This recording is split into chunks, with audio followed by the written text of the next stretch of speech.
नमस्कार, मैं हूं जयदीप, आपका digital partner. What is digital marketing? Digital marketing क्या होता है? जनरली हमें ऐसा लगता है कि डिजिटल मार्केटिंग हम फेसबुक या किसी जगह सोशल मीडिया पे पोस्ट रख दे तो डिजिटल मार्केटिंग हो गया। मैं आपको आज पूरा डिटेल में डिजिटल मार्केटिंग बताऊंगा। सबसे पहले मैं बता रहा हूँ, आपने फ़ोन लिया, जीमेल अकाउंट क्रिएट किया, उसके अंदर जो भी आपके कॉन्टेक्ट है इससे इसको पता है आपका दोस्त कौन, आपका क्लाइंट कौन, आपके रिलेटिव कौन।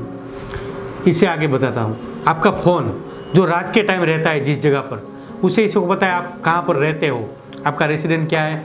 रेसिडेंट से उसको पता चलता है आप किस लोकेलिटी में रहते हो, आपका कल्चर क्या है, आपका बैकग्राउंड क्या है। जैसे हम गुजरात में रहते हैं तो हमारा गुजराती कल्चर रहेगा।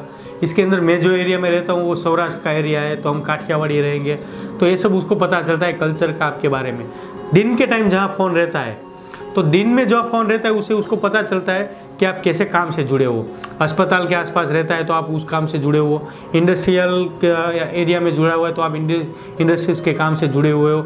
मार्केट एरिया में रहता हो तो आप शॉप या मार्केटिंग का ऐसा कुछ काम कर रहे हो। ये बाहर की बात हुई। अब अंदर की बात करता हूँ। आपको टेक्स्ट मैसेज आते हैं। आजकल आपने देखा होगा कि कोई भी सर्विस आप ले रहे हो उसका टेक्स्ट मैसेज आता है। इंश्योरेंस का आता है, आप जहाँ कपड़े खरीदते हो जेट ब्लू जैसे शोरूम से तो उसका टेक्स्ट मैसेज आता है। आप अच्छे शोरूम से जूते खरीदते हो तो उसका टेक्स्ट मैसेज आता है। आप जो कार या बाइक्स यूज़ कर रहे हो तो उसका इंश्योरेंस का, उसकी सर्विस का मैसेज आता है। आप कोई टीवी खरीदते हो, मोबाइल खरीदते हो, कैमरा खरीदते हो, कुछ भी खरीदते हो, उसका एक आपको आपका नंबर लेते हो, उसको उसका ग्रीटिंग का मैसेज भेजते हैं, नई प्रोडक्ट का भेजते हैं, वो आपको या अपनी सर्विस का कुछ भी भेजते रहते हैं। तो ये टेक्स्ट मैसेज जो आते हैं आपको बैंक के, आज सभी बैंक के साथ आप जुड़ो तो बैंक का सभी ट्रांजैक्शन का SMS आ जाता है। आप कोई ATM से पैसे निकालो, आप पैसे डिपॉजिट करो, आप कुछ भी बैंकिंग करो, आपको मैसेज आ जाता है। तो दूसरा टेक्स्ट मैसेज जो आता है ना, वो सब ये एप्लीकेशन रीड करती है और उसके वो जो रीड करके आपका पूरा वो जो कम्युनिकेशन है उसे वो जानती है। आप कैसी ब्रांड यूज़ कर रहे हो, कैसी ब्रांड आप पहनते हो, कैसी ब्रांड आप घर पे लाते हो, कैसी ब्रांड आपके ऑफिस में है, कैसे काम से आप जुड़े हुए, आपका फाइनेंस क्या है। मैंने बताया ना बैंक का सब मैसेज आता है। आप बैंक बाज़ार या मनी कंट्रोल जैसी एप्लीकेशन आप डाउनलोड करोगे, उनको कुछ भी फीडबैक नहीं देंगे। आपका पान नंबर, आपका ये जो बैंक अकाउंट नंबर, फिर भी वो आपका पूरा लेजर दे देगा कि आपके बैंक में इतना अकाउंट है, में पैसा है, आपका क्रेडिट कार्ड का ये बिल है, और दूसरे जो भी बिल के मैसेज आते हैं वो सब वो गिन के दे देते हैं। तो आपका फाइनेंस ये सब जानते हैं। दूसरा ये भी बताया मैंने आपको टेक्स्ट मैसेज का। उसी तरह आप एप्लीकेशन यूज़ करते हो व्हाट्सअप वगैरह सब, तो उसके अंदर आपको जो इमेज आते हैं, जो मैसेज आते हैं, जो वीडियोज़ आते हैं, वो भी ट्रैक होते हैं। तो किस प्रकार के आप इमेज देखते हो, वीडियो देखते हो, किस प्रकार की चीज़ें आप करते हो, क्या टेक्स्ट आप मैसेज कर रहे हो, वो सब जानते हैं। आप बिजनेस कर रहे हो तो व्हाट्सअप से बिजनेस की बातें भी करते होते हो, या आप पढ़ाई करते हो तो उसके बारे में भी कुछ करते हो, जो भी करते हो तो वो भी ट्रैक होता है। ये व्हाट्सअप नहीं, सभी एप्लीकेशन आपको सब ट्रैक कर रही है। वो इंस्टॉल करते वक्त आपने उसको परमिशन दिया है तो वो सब कर रही है। तीसरी मैं बताऊँ, ये सब तो आपको मैंने बताया मोबाइल के अंदर होती है, लेकिन मोबाइल के बाहर आप कैसे दिखते हो, कैसे कपड़े पहनते हो, आप चश्मा पहनते हो नहीं पहनते हो, हेयर स्टाइल कैसा रखते हो, ये सब भी ट्रैक होता है। वो कैसे होता है? वो भी एक क्या होता है, आप कोई भी फ़ोटो खींच के व्हाट्सअप पे अपलोड करते हो, फेसबुक के करते हो, कहीं पर भी करते हो, तो आपने देखा होगा कि आपने अपने दोस्त के साथ अगर फ़ोटो खींच के फेसबुक पे रखा तो फेसबुक आपको पूछता है कि फलाने ढिकने दोस्त को टैग करूं, तो वो दोस्त को कैसे पहचान गया? उसका सॉफ्टवेयर है, वो फेस रीडिंग करता है, उसको एग्जैक्ट मालूम है ये आदमी ये है। वैसे गूगल फोटोज़ में भी आपने देखा होगा कि वो एक फोल्डर बना के रख देता है आपके दोस्त के नाम से, कि आपका दोस्त का XYZ नाम है, तो वो वहाँ सब उसके फ़ोटो आ गए, आपके फ़ोटो आ गए, आपके बच्चों के फ़ोटो आ गए सब। तो ये लोग फेस रीडिंग करके आदमी को पहचान लेते हैं। अब आदमी को पहचानते हैं तो वो भी जानते हैं ये कैसा दिखने में है, उसकी हाइट ज़्यादा है कम है, वो दिखने में गोरा है काला है, मोटा है पतला है। उसके सॉफ्टवेयर में सब डेटा होते हैं कि भाई इंडियन लोग है 5.5 से 6 फुट की हाइट वाले होते हैं, उससे ज़्यादा है तो वो लंबा है, उससे कम है तो थोड़ा नीचा है या मोटा है, उसकी एज के हिसाब से उसका फिगर कैसा होना चाहिए, वो गोरा है या उसको कुछ तकलीफ़ है, ये सब उसको पता चलता है। ये सब जो चीज़ें वो जानते हैं ना, ये सोशल मीडिया और ये डिजिटल प्रोफाइल ऐसा बताया जाता है कि उसका यूज़ आपके पर एडवर्टाइजिंग आपके पास एडवर्टाइजिंग पहुंचाने के लिए करते हैं। तो एडवर्टाइजिंग कैसे आती है आपके पास? एडवर्टाइजिंग 3 प्रकार से आती है। पहला, आप जिस काम में इंटरेस्टेड हो या आप जो काम कर रहे हो, जिस काम के साथ जुड़े हो, उसकी एडवर्टाइजिंग आती है। जैसे मैं डिजिटल मार्केटिंग करता हूँ तो मुझे फेसबुक का ऐड आता है, डिजिटल कोई एप्लीकेशन नहीं आता उसका ऐड आता है, जो वीडियो एडिटिंग फ़ोटो एडिटिंग के ऐप आती है उसका ऐड आता है, और डिजिटल मेरे काम से जो जुड़े थे उसके ऐड आते हैं। अब कैमरा मैन है तो उसको नया कैमरा जो मार्केट में आएगा, नया कोई उसका इंस्ट्रूमेंट लेंस वगैरह आएगा तो उसका ऐड आता है। तो आपने देखा होगा, आप जिस काम से जुड़े उसका ऐड आता है। दूसरा ऐड आता है आपकी नीड के ऊपर। आपने सब ने ये अनुभव किया हुआ है कि आपने गूगल में जाके मोबाइल कोई लिखा या पेन ड्राइव लिखा, फिर आप जहाँ पर जाते हो वो वहाँ पर आ जाता है। आपने जीमेल खोला बाजू में आ गया, आपने फेसबुक खोला नीचे आ गया, कहीं पर भी जाओ आपने जो सर्च किया वो दिखाई देता है। तो वो क्या करता है, आपकी नीड पर ऐड देता है, आपका जो नीड है वो देखता है और वो ऐड देता है।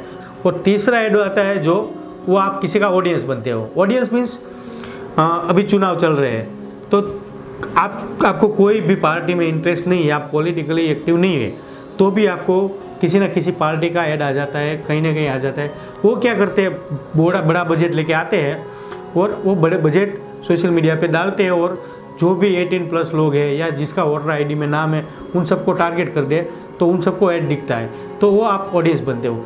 वैसे ही आप ये तीनों प्रकार से अपनी प्रोडक्ट की जाहिरात कर सकते हो।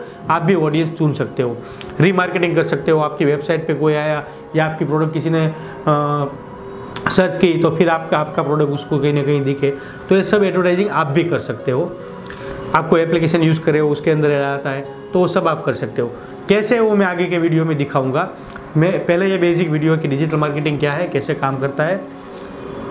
तीसरा, डिजिटल मार्केटिंग क्यों करना चाहिए। मैं एडवर्टाइजिंग एजेंसी 20 साल से चला रहा हूँ। ट्रेडिशनल एड से मेरा करियर शुरू हुआ था और धीरे धीरे डिमांड डिजिटल की आई तो मैं डिजिटल की तरफ आ गया। अब ट्रेडिशनल एड में क्या होता है, आप कोई भी ऐड करो उसका एक एक्सपायरी डेट होता है। न्यूज़पेपर में आपने ऐड दी तो 1 दिन के लिए रहता है। आपने न्यूज़पेपर में ऐड दी और पर्टिकुलर कोई सिटी के लिए दी तो पूरे सिटी के अंदर जितने भी न्यूज़पेपर आते हैं उसमें आते हैं। अब आपका ऑडियंस है ना, वो सब जगह नहीं होगा। आपकी प्रोडक्ट है स्टूडेंट के लिए या फीमेल के लिए, तो अब न्यूज़पेपर तो सब पढ़ते हैं। अब डिजिटल पे आप क्या कर सकते हो, आप स्टूडेंट को टारगेट कर सकते हो, फीमेल को टारगेट कर सकते हो। दूसरी बात, आपका कॉस्ट कम आता है। ट्रेडिशनल के अंदर कॉस्ट ज़्यादा आता है। दूसरी बात, ट्रेडिशनल एड जो है वो मैं ऐसा नहीं करूँ नहीं करनी चाहिए, वो भी ज़रूरी है। आपको एडवर्टाइजिंग 360 डिग्री में करना चाहिए, तो आप ट्रेडिशनल, फिजिकल या डिजिटल सब तरह से एडवर्टाइजिंग करना चाहिए। डिजिटल मार्केटिंग में क्या क्या आता है, लोगों को ऐसा लगता है कि डिजिटल मार्केटिंग के अंदर फेसबुक या व्हाट्सअप कर दिया तो हो गया, ऐसा नहीं है। डिजिटल मार्केटिंग के अंदर बहुत सारी चीज़ें आती है। आपका वेबसाइट से लेके आपके सब सोशल मीडिया पे एक स्ट्रेटजी होती है। ऐसा नहीं है कि पोस्ट रख दिया तो क्लाइंट आ जाएगा। सोशल मीडिया पे आपको आपका ब्रांडिंग करना है। ब्रांडिंग एक स्ट्रेटजी से होगा। आप पहले अपना प्रोडक्ट रखेंगे, फिर वो प्रोडक्ट को आपके क्लाइंट के पास पहुंचाएंगे, फिर क्लाइंट को हम एंगेज करेंगे आपके साथ, वो आपसे बातचीत करेगा, आपको वो कुछ फीडबैक देगा, आप उसको देंगे। अब ट्रेडिशनल ऐड में ये सब नहीं होता है। आपने एक बार ऐड दी, सामने वाला क्या कर रहा है वो आपको पता नहीं। यहाँ पर आपको पता है कौन लाइक कर रहा है, कौन डिसलाइक कर रहा है, कोई कमेंट कर रहा है, कोई पूछ रहा है क्या है, तो आप जानते हो कि सही जगह जा रहा हूँ, लोग आपसे जुड़ रहे हैं कि नहीं जुड़ रहे। दूसरा, जो लोग जुड़ रहे हैं उसके साथ एंगेजमेंट करने के बाद हम ट्रस्ट बिल्डअप की एक्टिविटी करते हैं। तो ट्रस्ट बिल्डअप की एक्टिविटी करने के बाद लोग आपका जो है क्लाइंट बनेंगे। ऐसा नहीं है, हमारा बिहेवियर जो होता है ऐसा ही लोगों का आता है कि एक बार ऐड देखी लोग खरीदने आ गए। आपने कई बार भी आपने भी देखा होगा एडवर्टाइजिंग, क्या आप कभी उसी चीज़ का एडवर्टाइज देखा और लेने चले गए? आप भी नहीं जाते, ऐसे लोग भी नहीं जाते। तो आपको एक स्ट्रेटजी लेके आना पड़ता है और प्रोसेस से धीरे धीरे काम करना होता है। इसके अंदर हम सोशल मीडिया भी करते हैं, वेबसाइट पे भी एक्टिविटी करते हैं, SEO सर्च इंजन ऑप्टिमाइजेशन भी करते हैं, ब्लॉगिंग आर्टिकल भी लिखते हैं, ईमेल मार्केटिंग भी करते हैं। ये सभी चीज़ डिजिटल मार्केटिंग के अंदर आती है और भी सारी चीज़ आती है। आपको मैं धीरे धीरे आगे के वीडियो में बताता रहूँ। तो मिलते हैं अगले वीडियो में गूगल माई बिजनेस में। Thank you. Jaydeep Parmar, your digital partner.